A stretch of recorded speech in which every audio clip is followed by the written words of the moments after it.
Have you ever been in the middle of a sentence and completely forgot what you were going to say? Today's guest, Ellen Tift, can help explain exactly why that happens. Her book series is titled There's a Word for That, and it explains the body's response to narcissistic abuse and complex trauma written for overwhelmed minds and hurting hearts.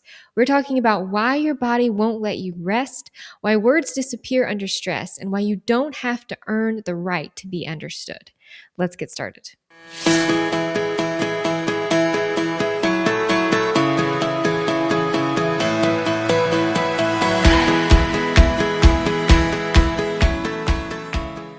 Ellen, thank you so much for joining me today on the Restoring Resilience podcast. Thank you for having me. Absolutely. Glad to be here. Yes.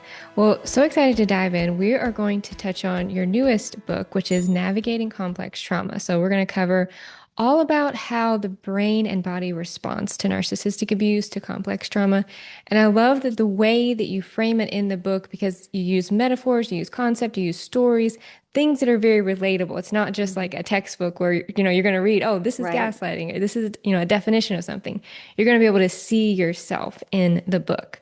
So actually, I want to start with a metaphor that you give very early on in the trauma chapter about how Galvin, you introduce, is standing in an overgrown garden, just too exhausted to do anything. Just couldn't even pull a single weed. Right. So why did you choose that metaphor to introduce the body's trauma response?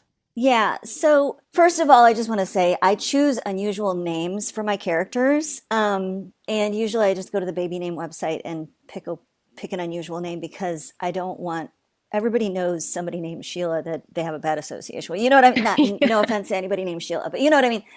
So if I choose an unusual name, hopefully it won't be like reminding somebody a trigger, which is very trauma informed. Right. Right. And everything, I try to word everything very supportively and very validating language. So yeah, anytime I start a new chapter, I sort of try to think of what metaphor feels like a good fit for that particular topic. For the body in particular, a garden is such a natural fit because I don't know if you've ever tried to garden. It doesn't go well. I am terrible at gardening. I have the heart, I love plants and I want to see things grow and flourish, but I'm just not, I don't get good results. So I think the principles that are, first of all, there are several body systems that have a good parallel to things in a garden. Yeah. And this chapter covers the nervous system, the temperature regulation, the endocrine system, immune system. It covers the musculoskeletal system, the digestive system, the cardiovascular system, respiratory system, and your skin and your hair. And so most of those have a really good garden parallel. So, for example, like the soil and your gut are both microbial. They both have microorganisms in them. And just like your skin and your hair are like the bark on a tree, and that it shows the evidence of what you've been through, just like the bark on a tree does. Yeah. So it's a natural parallel for a lot of our body systems, but also the principle of gardening isn't that you only go out there once a year with a fire hose and try to water everything at one time and then just be done and have it be great. It's consistent, small things. When we open the story with Galvin, they've just inherited their grandmother's house, and the grandmother was a gardener, and the garden had been flourishing. And then there had been a 3-year drought, and the grandmother in her later years was not able to tend the garden. So Galvin has inherited this garden that has been neglected and also through a drought. And Galvin is also standing there noticing physical symptoms in their own body and feeling too tired to even think of taking on the garden. And it's like we can discover that the way Galvin heals their own body is how they also bring the garden back to life. The roots are still there. Things can be revived, and some parts of the garden changed because of neglect and deprivation, and some parts of the garden adapted, just like our bodies. Some things about our physiological and physical response are due to deprivation, and some parts are because it's an adaptation. So I think, one of my favorite moments when I was researching for this chapter was when I found out, and I didn't know this before, but when I found out that a tree that is all gnarled and like tough looking, um, that is a adaptive survival response to harsh winds. And Mm. because I know, I don't know about you, but sometimes I feel like I'm that gnarled old tree, like, you know, like you've been through Yeah. all this stuff and you just like don't like the version of yourself that you've had to become just to stand Yeah. up to whatever's been going on. And so like this tree, you know, and the wood gets denser and the branches get all rigid and it it stands up to harsh conditions. And that tree, if given the right safety and nurturing, it can grow new shoots, you know. Right. So the thing about a garden is it can look like it's in really bad shape, but with the right kind of attention and with consistent small things, it can become something beautiful again. And so I don't Yeah. know, there's just a lot of hope in that. And it's also just good to demonstrate the principles of slow and steady, small incremental things, not one big Right. thing, not like three big things, but like a bunch of little things that you actually have the capacity for that you can do every day, you know, Right. And if you that's treat really your what body like a garden. healing, Yeah, yeah, I love that. That's really what healing looks like is I often tell my clients, it's in the small steps. It's in the yeah, steps that are so small. You don't think they're making a difference. Like you right. can't see the healing. I always say healing sneaks up on you. Like you don't even recognize that it's happening. And just like you're saying with the garden, you can go and you can water it and you're like, you're not seeing anything, but under the surface, things are happening, things are changing. And something you said that just stood out to me was like the roots are still there, Mm-hmm. like those are protected, those are underground. I even Mm-hmm. think of that like our intuition, our authentic true self is Mm-hmm. hidden in there. It's been tucked away. You have a self though. You have a Mm-hmm. sense of self. I know sometimes we feel like we're coming out of these relationships and I don't know who I am or I've lost myself. You're in there. We just kind of have to excavate oftentimes a lot of things that have happened or things that are not you, kind of like things that have built up over time to Right. get to that sense of self. Yes. Yeah. And so definitely that adaptation, like you said, we can see that like how we've adapted to certain things. Maybe our freeze response or our fawn response is over functioning. Like you might see something in a garden that has been overgrown to adapt, but Right. it can be Mm-hmm. pruned. It can be brought back to life as we can. Yeah. And Yeah. something a distinction that you make in the book that I think is really important is regular everyday stress and what you call toxic stress.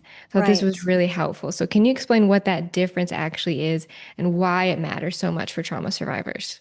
Yeah, and this again was something I learned as I was putting this chapter together. I'd never really thought about it before, but often we don't differentiate between the two types of stress. And so then we kind of can walk around thinking we just have too much stress. And that's not the case. Regular stress is like you have a test or a job interview or a podcast interview, and, you might be a little nervous. You might feel like you need to, kind of get ready for it, but then you Mhm. get through it and then there's an end and it's done. And you can look back and go, okay, that's done now. And, you regulate, you come back to normal. Um, Toxic stress is when the lack of safety is coming from someone that you deem essential for your survival. And it's often chronic and ongoing. So I even got to the point in the chapter where I thought I need to just make like a little math formula for the reader to really make this clear. So I just literally put ongoing danger plus needing safety from the one causing danger equals toxic stress, And that is not treated the same as regular stress. It's a just different animal entirely. So you don't need to take a bubble bath, and just try to meditate a little bit. Like that's not, toxic stress requires actual changes in your circumstances or your boundaries, or, it requires moving away from danger and finding wherever you can get safety. Not everybody can just completely get away from it, but wherever you can create safety and also just having a framing for it, I think is a huge start. Just understanding what you're dealing with is the beginning of pretty much everything. Yeah. Understanding what you're dealing with and having a word for it. which is why the Yeah. series, my series, can I hold up my, Yeah. these are my books. My series is called There's a Word for That. But I found in my tricky relationships that were with people that I wasn't just free to like peace out, that it was taking me years to learn words for things and to be able to name them, even in retrospect, like to be able to go, oh, that was a straw man argument. That's what that was. Or they were using a false dichotomy. So learning the words for things can be so huge because you realize that it's actually a thing. You're not making it up. There's a word for it, so you're not the only one who's dealt with it. And then you can actually figure out, okay, well, this is a thing, so there's got to be a better way that I can deal with this. And so you can actually do the homework and figure it out. And my book was, this was all going to be bonus content on the back of a novel that I wrote. As I started to work on the glossary, I just thought, what's the good of explaining what this thing is if I'm not helping somebody know why it's a thing, or like what's the good of telling somebody what a trauma bond is if you don't explain you're not weak, this isn't your Right. fault. So that's why this has just become a book series, because I just felt like I needed to develop it more, and I was doing the research for my own enrichment anyway. Yeah. Yeah. So I really like that. I really resonate with that. Resonate with the title series. If there's a name for that, I feel like that is so much of what we're doing, especially, I mean, throughout healing, but especially early on. You need to yeah, know there's there a word is a for name. that. Yeah, literally, Yeah, that's what we say. yeah. And going back to your everyday stress and toxic stress, I think one of the difficulties or challenges with that too is that other people treat toxic stress like general stress. Right, right. And the way you get back from toxic stress is you learn to recognize and trust safety cues Hmm. again, and you rebuild a relationship with your body's signals, and you learn to distinguish real threats from what might be an echo from an old threat Yeah, that your body's like right now feeling, but it's really from the past, or working with your nervous system that might have learned to sound the alarm when it doesn't right. need to False be. alarms. Yeah, so Hmm. just learning, dialing into those things, and like I said before, just actually addressing the source of the stress and making changes however you can, Yes. realistically, safely and realistically. Right. That improving that interoception, that ability to be aware of our own internal signals, which we Yeah, can lose in narcissistic toxic relationships. Because, I mean, part of, I think, how narcissists and predators wear us down is by making you so disconnected from yourself. yeah, You feel so internally fragmented. You don't know what music you like anymore. You don't know what temperature you like the room. You don't know whether you like breakfast or not. You just don't know. And we definitely disconnect from how do I feel? What do yeah. I need right now? And so Mm-hmm. to your point of just really starting to rebuild, reconnect with yourself can be Mm-hmm. so huge. And looking for glimmers. We're more familiar with triggers. We tend Right. to know what triggers are, but Mm-hmm. glimmers are the opposite. Those are the things like you see a sunset. I'm literally looking outside and there's like a baby fawn outside my window right now. There There's is? tree, yeah, they come and they visit every day. I'm just That's so very sweet. fortunate, yeah, to live in the country. So literally, like I'm looking at animals, and there's just Yeah, certain things you can see, hear, taste, touch, smell that when you do, it's just like I can just breathe a little bit. And right. that's how you have to deal with toxic stress. This Yeah, isn't like you said, go take a bubble bath stress. no. This is how do I get my nervous system to feel calm and safe right Right. And that's where we go back to small, consistent things, now? Yeah, because you're retraining. We didn't get where we are from just a few big things. We right. got where we are from a bunch of small things, plus probably some big things. But I fully understand when someone is so in crisis and so desperate for relief that they feel like something as stupid as just taking a deep breath and breathing out slower than they breathe in is just stupid and that's not enough. I get that. I get that frustration. And when you're really acutely triggered, that isn't what you need. Like you need something a little bit more elevated than that. But it's when we're not triggered, when we're not actively in an acute crisis, if we can practice these smaller things, then we can retrain our nervous system. And I say this aware of the fact how hard it really is to practice these things, because so often when we're not triggered, we just want to be a freaking normal person. We don't want to be a complex trauma survivor all the dang time. We would like to just be able to take a day off, right, from Yeah. healing. So it can be really hard to like do the, oh, now I've got to do this and now I got to do that. Like it can be really frustrating. I try to validate that, but Yeah. really that is where the stuff that actually takes happens is the small, consistent, little incremental changes that we sustain over time. It And they is. may not seem like much, but they actually are huge. And while I'm thinking of this, another thing that comes to my mind is just how, for me, one of the things that I would run into so often is that my bracing against change, my bracing against like, don't you dare try to make me feel safe. Like, I don't want to feel safe. That's not safe to feel safe.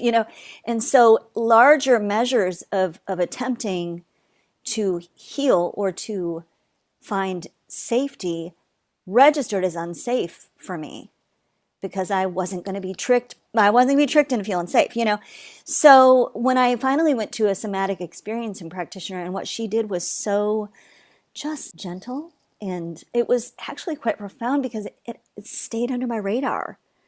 It didn't kick my bracing in. It didn't kick that in, and so it actually got into my core. And that's why the small things can be more powerful, because they won't trip the alarms of like, you're trying to change me, you're trying to make me feel safe. I don't trust that. Which not everybody may have that, but I sure do.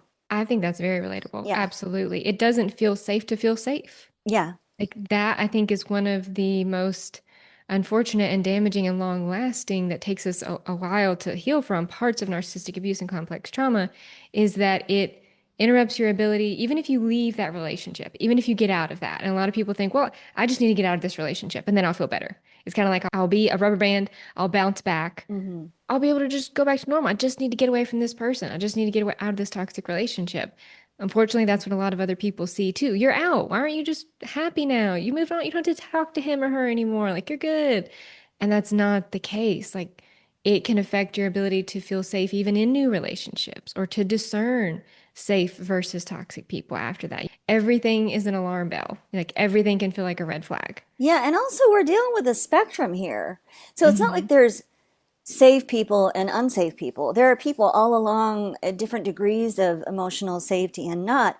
And so you might have gotten away from that person, but you still have a lot of people that are at different places on the spectrum, and then just society and Yeah. messaging from the media and then the news and all these things that trigger that, like the world's not safe. And then Hmm. unknown, like the people you don't really know very well and you don't know yet. That's like, I can't let my guard down around.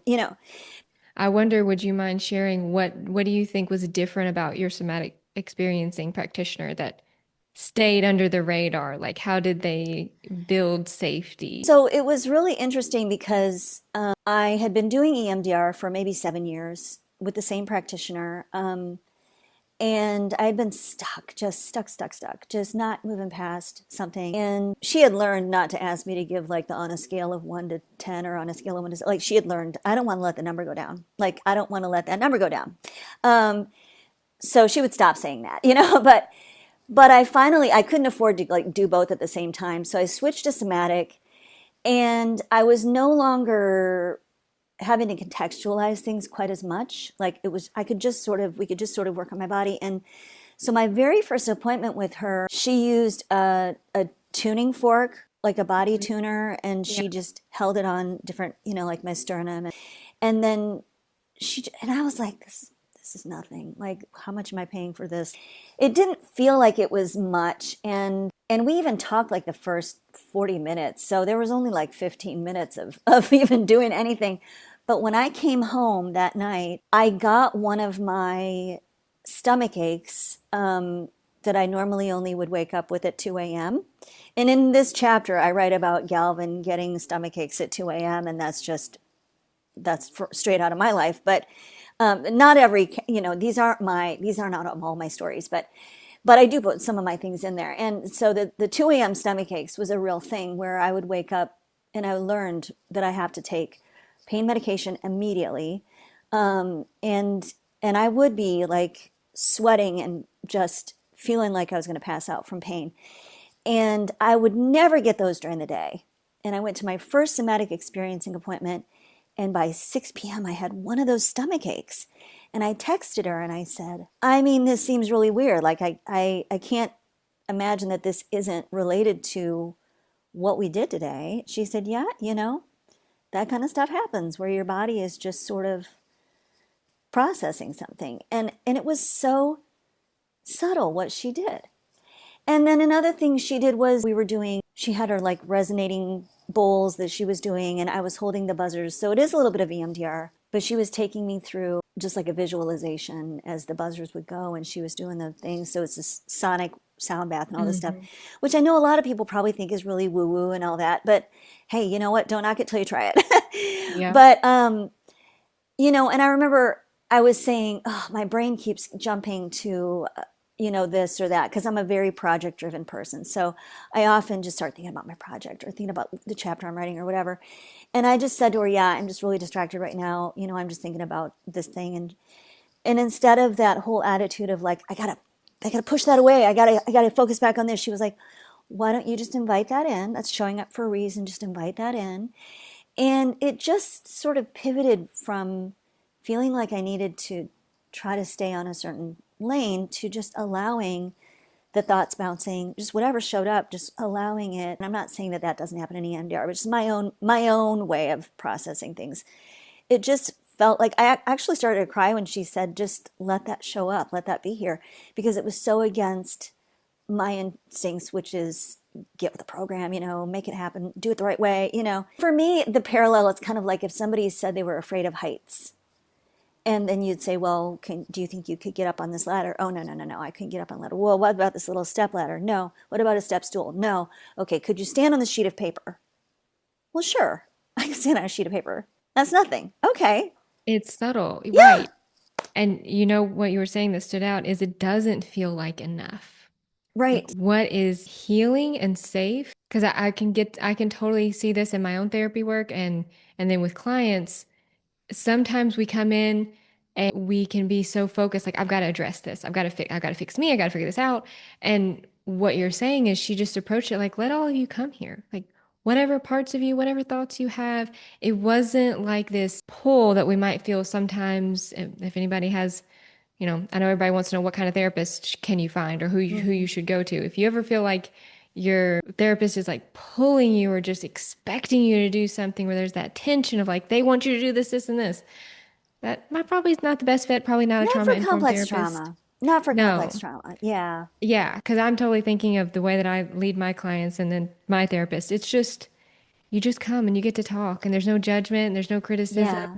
But it's those little attune like that right there was her attuning to what you needed. Your body Yeah. expected so well, got to get rid of that thought. You need to be present. That's what the Right. body expected. Right. But she was like, okay, let that thought come in here.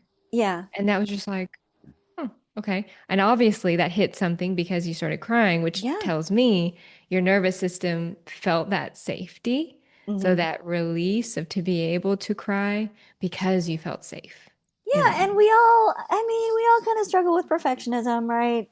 A lot of survivors do. We That's struggle very with common. perfectionism and we're just literally desperate for relief, right? And I fully empathize with people who legitimately feel frustrated that we have the audacity to sit here and say, oh, it's the little things, when they feel like they're literally on fire and they need a fire hose. They don't need a sprinkler, you know? Yeah.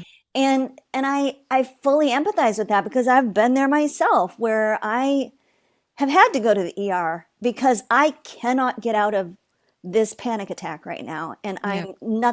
I'm doing all the things. I'm doing the 5 4 3 2 1 and I'm doing everything. And I'm on day number 3 and this is not getting any better. And I need an IV.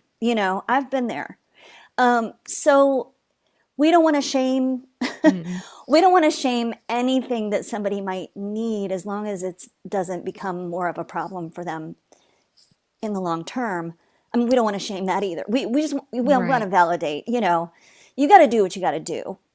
Yeah. But the small things are to practice when you're not elevated so that they're more second nature when you're actually having a moment where you need it. Yes. Yes, that's a great point. And thank you for bringing that back. Definitely there, well, I mean, people listening are going to be at different points. There's going to be people who are like, yes, I need to focus on the small things. And some other people are going to hear that and be like, I can't. My life is burning and blowing up. And like you said, I feel like I'm on fire. So totally recognize that you're at different points. Sometimes when you're more elevated, you need more intensive support, and that's understandable. And like you said, it's important too to not wait for that crisis or panic attack to practice some of these. Because sometimes we can get into that mode of thinking, well, if everything's fine and I'm doing fine and I'm having a good day, then I don't need all my Yeah, I just tools. I want to don't be a need, regular person. I don't want to be a right. trauma survivor today. Yeah. Yeah, but it's practicing when you're not elevated. That is Mm-hmm. so important because that's what teaches your nervous system to become more familiar with safety and calm. And Yeah. that's And what I we mean, have the, to do. the truth is, when someone is really in the thick of it, we can't expect them to have the capacity to do big things. Yeah. Sometimes you have to have a small thing because that's literally all you have the capacity for. But if you don't know which small thing to do, that's why my book is so filled with so many different small things. Like it's just honoring what your actual capacity is. Because I remember when I was really in the thick of it and I was trying to read self-help books and I would just feel like crying and throwing the book across the room because it was so far from anything I was capable of in the moment, if the book was even offering actionable steps, which a lot of them don't. A lot of them just talk about the problem and they don't give you here's materially what you can do. So that's why I focus on small things, things you have the capacity for, things that aren't Yeah. expensive, Very money. practical. Yeah, Yeah. I try. I think it's clear when something comes from a trauma survivor.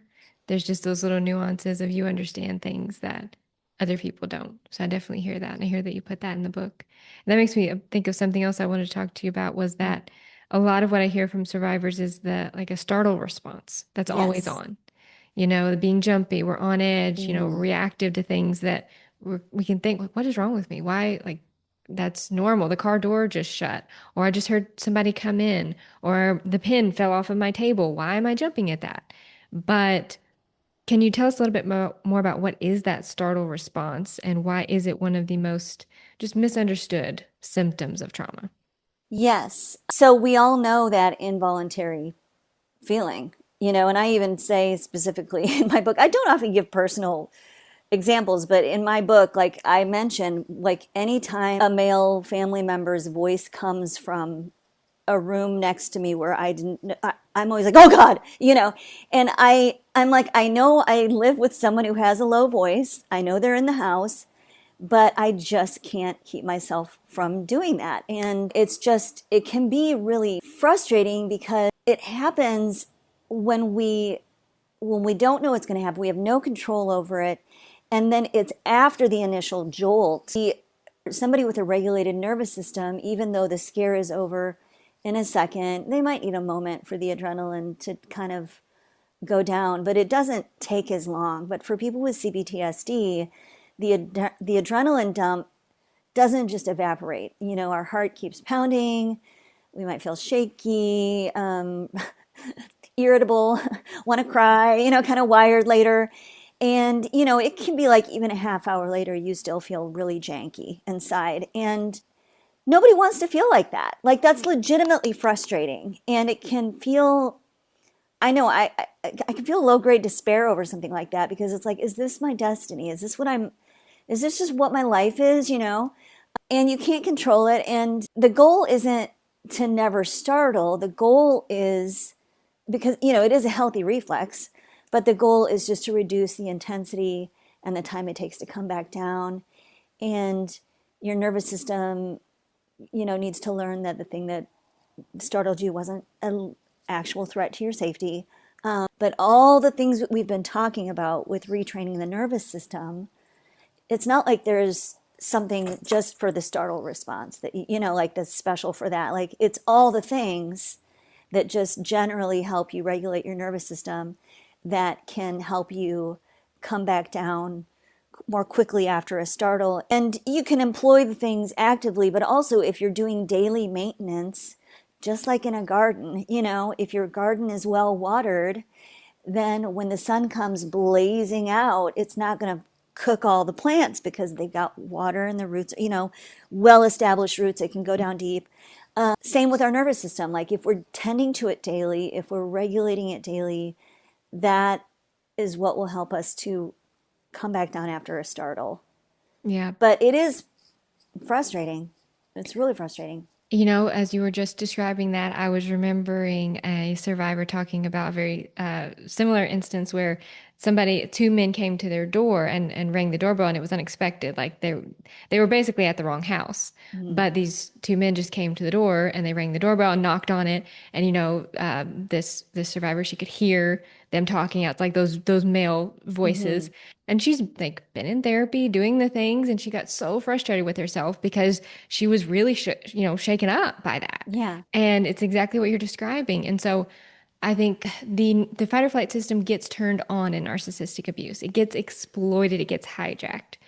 And so it takes time for your nervous system, even if you've been in healing for a while, in therapy for a while, you know what it is, but your body can still have a reaction because as the body keeps the score, as the popular book says, but our body holds those memories for things like how it just gets used to responding in certain ways, even if logically you're fighting in your prefrontal cortex, like I'm fine, I'm in my Mm-hmm. house, no one is it's coming to Mm-hmm. get me. But your body doesn't necessarily register that. So it's so important when those moments happen, you're not judging yourself because that's going to make it Yeah. worse. Mm-hmm. Like the judgment, the self-criticism, the why am I like this? Why am I still doing this? Why can't I just be a quote, like you said, normal, quote unquote, normal person? Why do I have this Mm-hmm. response? It's part of the effect. But the Mm-hmm. thing that you want to do, like you are healing just by recognizing that, Yeah. just by giving yourself the space to go, you know what? This is fine. This makes sense. I know what Mm-hmm. my nervous system is doing. I'm going to take some more deep breaths and I'm just going to work through it gently, as I would like if a friend had this happen. I would understand, I would be there for them, I wouldn't judge them for that. That's what we need to be doing for ourselves. Yeah. And if you just skip over all the self attacking, if you Yes, support yourself rather than attack yourself when you need support, you're already jumping ahead on the timeline anyway. that's true. And you don't have to recover from as much because you Yes, haven't compounded what you have to recover from by attacking yourself. yes, yes, But also, allowing yourself to feel legitimate frustration is a self kindness because, yeah, of course you're yeah, frustrated. Nobody it likes makes that. sense. Putting it in context always Mm-hmm. is so important. Yeah. Okay, one other thing I have to ask you about Mm-hmm. because when I read this in your book, I was like, oh, I relate to this. So one of the most frightening things I think survivors deal with is the Broca's area deactivation, when Oh, yeah. words literally disappear under stress. So Yes. you've like it's the deer in the headlights, you are talking to somebody, but a stress response takes over and you're like, you have no words. There is Right. nothing going on in your mind. And I know Yes. I've experienced this myself. Can Yes. you tell us a little bit about what's actually happening in the brain or why that happens? Yeah. So this was actually something that I thought was incredibly interesting as I was researching and compiling everything for this chapter because it was something that I'd experienced many times and I didn't have the actual science for the physiology for it. And it made so much sense. In my life, I had had stretches where I would be really elevating in my anxiety, and I wouldn't even be able to tell someone nearby I'm having anxiety. Like I couldn't even. And I had one person where I was like, if I literally just say a number between 1 and 10, that represents where I'm at on this scale. Just if I just come up to you and go 8, then you know that I'm at an 8 on my anxiety, like because I couldn't do that. And I know that we've all had that thing where somebody texts us and our brain turns off and we cannot even think of a sentence to send back to them. And then we feel the pressure of like, oh, I need to be getting back to this person and blah, blah, blah. So all of that can be very stressful. And when you don't understand why it's happening, it makes it even more stressful. But the thing is, this is an actual adaptive, intelligent adaptive survival response. if you're being chased by a tiger, you don't need to be able to explain that you're being chased by a tiger. You just need to run, right? So when we are in an occasion that is an acute stress response, our brain, even if it's just perceiving threat, we don't have to actually be in a threatful environment, but a threatening environment. But even if we just perceive threat, our brain deprioritizes language in favor of more immediate survival responses. So words are considered a luxury that the system can't afford in that moment. And it's actually a design feature. It's not a malfunction. It's not like something is going wrong. It's that we need to, our nervous system and our brain are deciding on our behalf that talking is not the most important thing right now. And so this is just being a human. And you don't need to be eloquent when you're in an emergency. You just need to react. So even if the only thing in the nearby vicinity that thinks it's an emergency is the part of your brain that's registering that, that's all it takes. And then that trips that response. And we just can't find words, which is why I encourage anybody who's a supporter of somebody who has complex trauma, even if they don't have a problem with their words, we don't need to make people explain to us before we show support. Like we don't need to understand as a supporter of somebody else before we support them. We can just support them if they need it. And I also just feel like survivors so often are in the position where they feel like they have to explain to somebody something, which can often feel like your dignity is a form of like you're having to like give part of your dignity to somebody before you're going to get the help. It's almost Like you like have to earn it. dignity is a currency that you have to hand over before you'll get the help. So this isn't that you can't come up with the words because of a crisis, but this is just like having to fundamentally explain what you're going through. If we can spare survivors of having to do that, unless they feel the need, and if they need an empathetic witness, if they need to feel heard, then yes. But making somebody fully explain something so that you can understand and imagine you in that position would do the same thing or not do, like if somebody's making you jump through all those hoops, that's not support. That's not helpful. Oh, And yeah. it's exhausting. And they may not be trying to be, hard on you. It just maybe that's what they think is reasonable, but it's not what's good for the person. But especially if somebody just isn't saying something, like you just need to assume that they might not be able to put it into words. And I've had it with a young person in my life that I've noticed like they're kind of going nonverbal on me. And I've said, okay, if I just ask you yes and no questions, can you shake and nod your head? And they, and so then I just ask yes and no questions and they do this or this, because I'm recognizing, oh, they're losing, and I said, are you having a hard time finding words right now? Okay. I'm going to ask you yes, no questions. That's one way to work through it for a supporter. So yeah, just talking about it can feel impossible. Yeah, that's a great idea. I know I love that support. I mean, the two things I definitely resonate with what you're saying of sometimes survivors feel like they almost have to earn the right to be understood. Like I have to get people to understand me before they're going to care. Yeah. And we get stuck there. And so then we feel even more inept to get help because we can't explain it. We Mm. don't know. We don't have the language for it. Sometimes our brain, just like you said, Broca's area deactivation. We lose the words because we're already in a fight or flight response or we're so stressed. And then we can't get the support we need because we can't access the language and it can't access the words.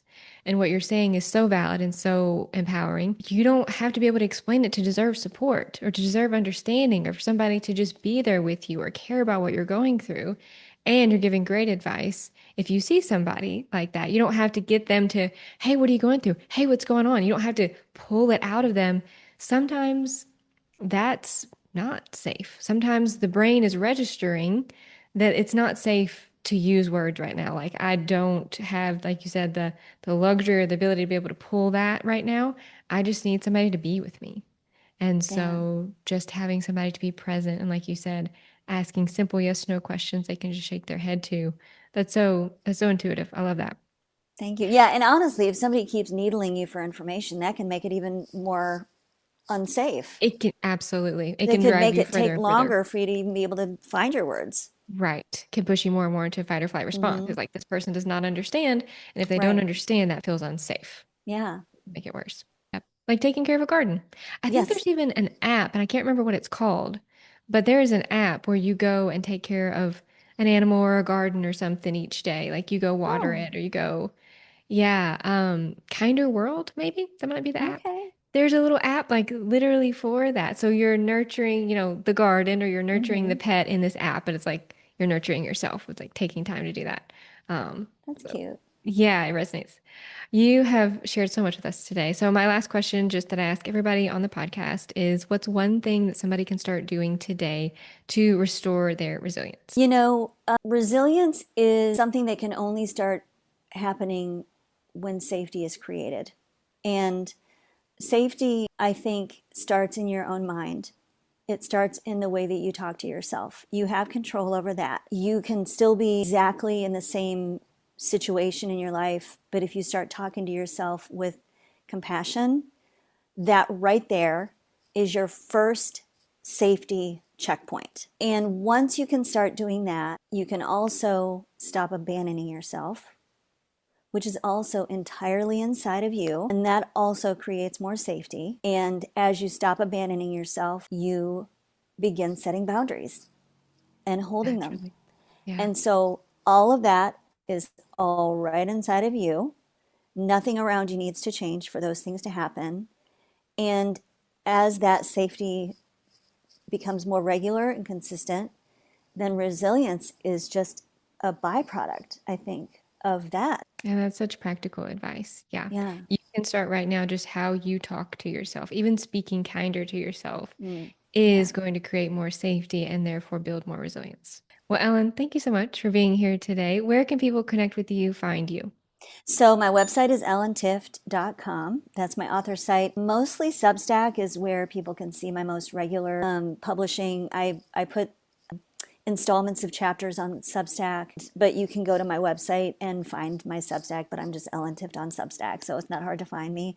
And then I am also on Amazon here, these two. And because I'm no longer teaching, this will be my first fall where I don't have to start school. I'm going to record my books as audiobooks because I have time. Yay. So I'm going to record audiobooks, and book 3 is on its way, well on its way, and then my novel is going to come after that. So yeah, ellentiff.com and my Substack are the places to really find out what I'm up to. Thank you so much, Ellen, for helping us make sense of what our bodies have been carrying and for giving us language for the parts of this that felt too confusing to explain. If this episode helped you, be sure to like and subscribe to be notified of new episodes. And as always, I want to remind you that no matter where you are on your healing journey, resilience can be restored, and we're going to keep building it together. I'll see you in the next episode.